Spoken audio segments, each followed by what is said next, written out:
Halo semua, kali ini Bilhanet mau nyeting lagi ya ZTE F609. Ini versi 1 yang tadi sudah saya cek, itu ada di one connectionnya itu ada mode bridge atau bridge connection, dan saya belum pernah sharing untuk tutorial setting ZTE F609 dijadikan access point mikrotik atau untuk voucheran dengan mode bridge connection. Jadi di sini saya akan coba sharing lagi bagaimana caranya, karena pada video-video saya sebelumnya untuk setting ZTE F609 itu untuk yang ada mode route-nya ya. Jadi cuma ada mode route dan tidak ada mode bridge connection, dan ini yang ini kebetulan ada mode route connectionnya, maaf, ada bridge connectionnya ya.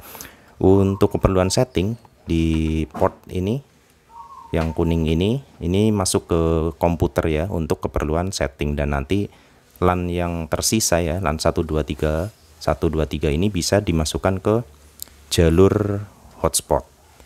Di sini di header 3 ini jalur hotspot. Nanti setelah selesai setting di komputer, saya masukkan ini ya ke salah satu potnya, tapi saya masukkannya nanti setelah selesai setting.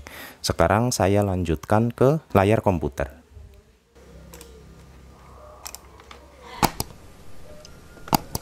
Nah, di layar komputer saya bisa langsung mengakses alamat default gateway dari ZTE F609 menggunakan Firefox atau browser lain ya, Google Chrome atau Mozilla Firefox, ke alamat 192.168.1.1, kunjungi open atau enter. Nah, di halaman login teman-teman bisa mengetikkan username-nya admin, karena kalau username-nya user itu tidak terbuka semua untuk menu-menunya.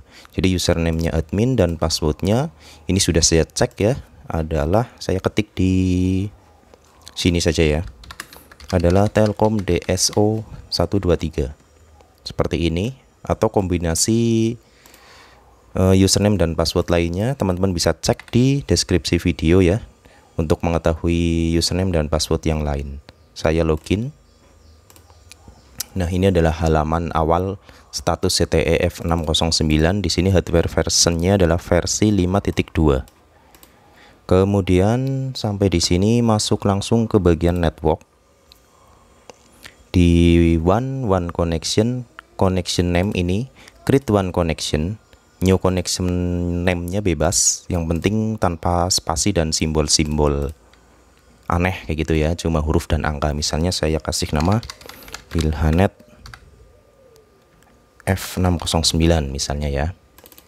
Terus enable VLAN jangan dicentang tipenya. Sekali lagi di sini ada dua tipe ya, route dan bridge connection. Di video sebelum-sebelumnya F609 hanya ada route, dan di sini saya coba contohkan dengan tipe yang bridge connection. Jadi langsung otomatis menu-menu yang lain hilang dan service listnya hanya ada internet. Untuk one connection cukup seperti ini. Jadi di tipe ini cuma diganti menjadi bridge connection. Langsung create.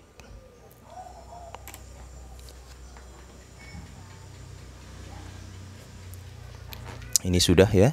Kemudian masih di network one, ke bagian port binding. Jadi yang lain tidak perlu ya. Di port binding one connection sudah secara otomatis menuju ke nama yang tadi dibuat. Kemudian ini LAN 1 sampai 4 dicentang semua, di checklist. Tujuannya nanti misalnya yang tadi LAN 4 masuk ke komputer, berarti LAN 1, LAN 2, LAN 3 bisa salah satu masuk ke server hotspot, dan LAN yang lubang LAN yang lain yang tidak digunakan bisa untuk berfungsi sebagai switch hub ya, untuk perluasan jaringan. Kemudian SSID-nya bisa dicentang semua atau dicentang salah satu saja. Artinya ini nanti koneksi WiFi dari ZTE F609 akan di bridge dari server hotspotnya, yaitu dari mikrotiknya. Ini saya centang semua saja, WDS-nya saya abaikan, tidak dipakai. Submit.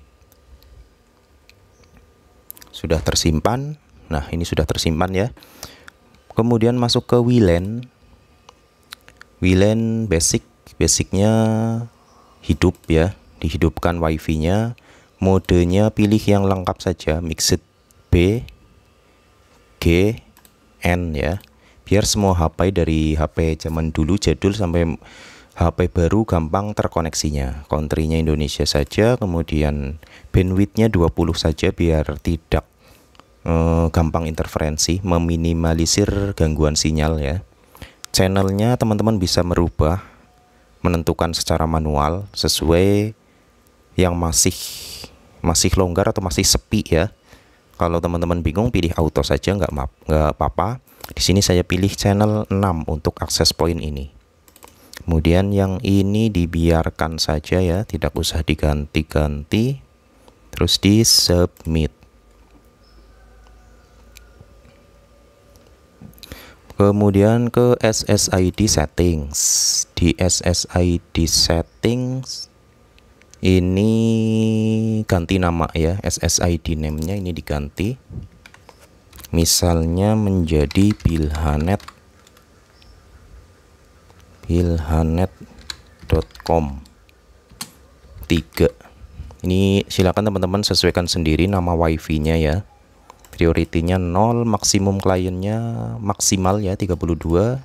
Teman-teman bisa merubahnya, misalnya untuk akses point ini cuma 10 klien atau 20 klien, di sini bisa diganti. Di sini saya apa adanya saja, maksimal. Kemudian di submit. Sudah tersimpan, masuk ke security. Nah, di security ini karena digunakan untuk hotspotan atau voucheran, jadi authentication tipenya dipilih open system atau terbuka tanpa di password, karena nantinya passwordnya adalah kode voucher ya. Web encryption disable seperti itu. Terus di submit. Sudah tersimpan lagi. Kemudian ke WDS ini kalau belum mati atau disable, di disable ya, karena tidak digunakan. Atau jika di F609 teman-teman tidak ada WDS, maka diabaikan saja. WPS ini juga dimatikan biar lebih aman saja ya. Di WPS modenya disable. Kemudian masuk ke LAN ya, urutan saja dari atas, masuk ke LAN. DHCP servernya, LAN IP address ini adalah alamat IP default ya, yang digunakan untuk mengakses halaman pengaturan ini. Karena ISP saya juga IP addressnya adalah ini, jadi saya sebaiknya mengganti ya, agar nantinya tidak bentrok atau bingung ya itu ya saat diakses. Dan sebaiknya LAN IP address ini juga satu segmen dengan IP hotspotnya, karena IP hotspot saya adalah 10.20.30.1. Di sini saya akan memberikan IP address untuk CTE ini dengan akhiran .3. Kemudian di enable DHCP server, silakan teman-teman buang checklistnya agar off atau mati ya, karena nantinya DHCP-nya didapatkan langsung atau diberikan langsung oleh server Mikrotiknya. Dan untuk bisa menyimpan IP yang lain juga harus satu segmen dengan LAN IP yang ini. Jadi kalau seperti ini tidak bisa disimpan. Nah, akan error. Jadi saya harus merubah IP yang lain, yang ini ya, yang bawaan ini juga harus dirubah. Hanya seperti ini. Karena ini 3 bisa diisi 4. Ini sebenarnya tidak berfungsi, tapi kita wajib menggantinya ya. Misalnya menjadi seperti ini. Kemudian ini juga, oh ya, ini assign ISP-DNS, silakan teman-teman centang agar kita tidak perlu merubah-rubah ini. Dan CTE atau klien yang terhubung ke WiFi CTE ini akan mendapatkan DNS server dari Mikrotiknya langsung. Kemudian default gateway-nya ini juga diganti ya, jadi seperti ini, satu segmen. Terus di submit. Nah, ini sudah bisa menyimpan. Nah, karena DHCP servernya mati, jadi komputer saya tidak menerima atau mendapatkan IP dari koneksi LAN dari ZTE F609-nya. Agar bisa mengakses lagi ya, berarti saya harus edit ini, mengedit alamat IP di komputer saya.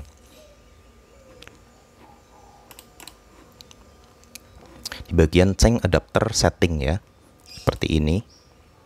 Kemudian yang ini ya, saya gunakan port LAN yang ini, properties.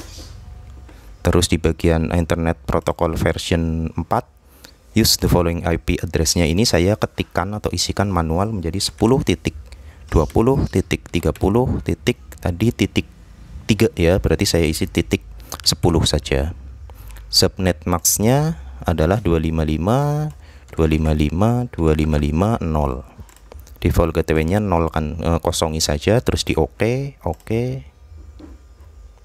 Kemudian buka lagi browser, coba di refresh ya. Yang ini tadi sudah diganti ya, berarti sekarang alamat IP-nya adalah 10.20.30.3 ya. Enter. Nah, ini sudah bisa masuk lagi. Username-nya admin, password-nya yang ini. Karena tadi di bagian yang IP ini saya belum sempat logout, jadi muncul error seperti ini. Caranya cukup dipilih alamat IP ini, kemudian di submit. Nah, ini sudah otomatis masuk lagi dengan IP yang baru. Tadi di bagian network ya, network LAN, DHCP server sudah mati, alamat IP sudah berubah. Masuk ke bagian DHCP port service-nya, ini default ya. Ya udah, sudah default saja. Kemudian ke security, di security pilih low, sudah low atau pilih off ya. Kalau misalnya di tempat teman-teman kliennya susah connect, di firewall pilih off saja seperti ini. Kemudian masuk ke administration untuk merubah username, password ya. Administration ke user management. Di user bisa diganti, misalnya ini username-nya user, kemudian passwordnya bisa diganti. Saya coba rubah ya.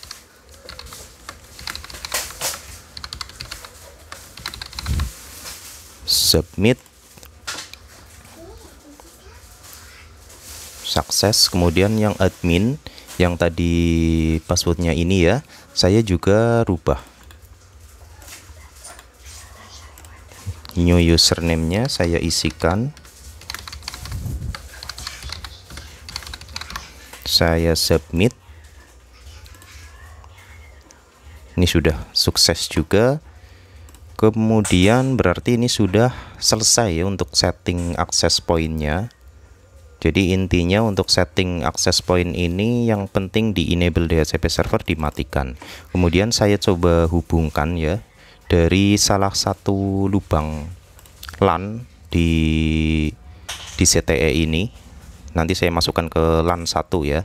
Di LAN 1 ini saya akan masukkan ke server hotspot. Saya sudah menghubungkan ke LAN 1 dari server hotspot di Mikrotik. Coba di refresh. Nah, ini sudah LAN 1 sudah link up ya. Berarti LAN 1 ini ke hotspot, ke Mikrotik, dan yang LAN 4 ini masih ke komputer saya. Kemudian saya coba ini logout, terus di LAN-nya saya cabut atau saya disable saja. Terus saya coba testingnya menggunakan WiFi. Tadi namanya ini ya, bilhanet.com 3. Saya sambungkan. Nah, ini secara otomatis dibawa masuk ke halaman login voucheran. Saya coba masukkan kode vouchernya. Kemudian connect. Ini sudah berhasil connect ya.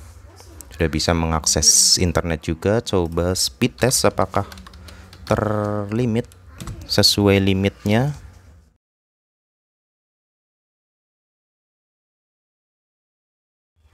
Nah, ini untuk kode voucher yang tadi ya sudah sesuai limit yang saya berikan untuk unduh dan unggahnya. Kemudian saya coba tes ya. Saya coba tes CTE ini bisa bawa bandwidth berapa dari ISP saya. Jadi ini saya logout dulu, kemudian login baru dengan kode voucher yang unlimited ya. Ini saya bikin sendiri ya kode vouchernya ya. Jadi teman-teman silakan sesuaikan sendiri kalau mau ngetes bisa bawa bandwidth berapa. Gunakan kode voucher yang tidak di limit. Ini sudah menggunakan kode voucher yang baru, saya coba ulangi.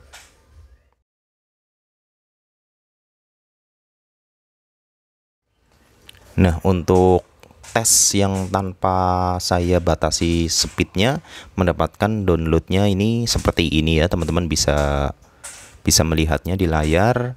Jadi sudah terbawa untuk ISP saya 30 Mbps, ini sudah mendekati ya, jadi lebih dari 10 Mbps. Ini statusnya, saya coba YouTube ya, youtube.com Bilhanet. Nah, untuk YouTube juga sudah bisa dibuka, berarti tidak muncul mode terbatas kayak gitu ya, karena kadang ada akses point yang tidak bisa membuka YouTube dan layanan Google lain dan muncul tulisan mode terbatas, dan di sini sudah bisa membuka YouTube, berarti sudah lancar ya. Jadi kurang lebih seperti itu bagaimana cara menjadikan CTE F609 dengan mode bridge sebagai akses point voucheran. Semoga bermanfaat untuk teman-teman yang membutuhkan. Jangan lupa yang mungkin belum subscribe, silahkan di subscribe ya. Terima kasih sudah menonton.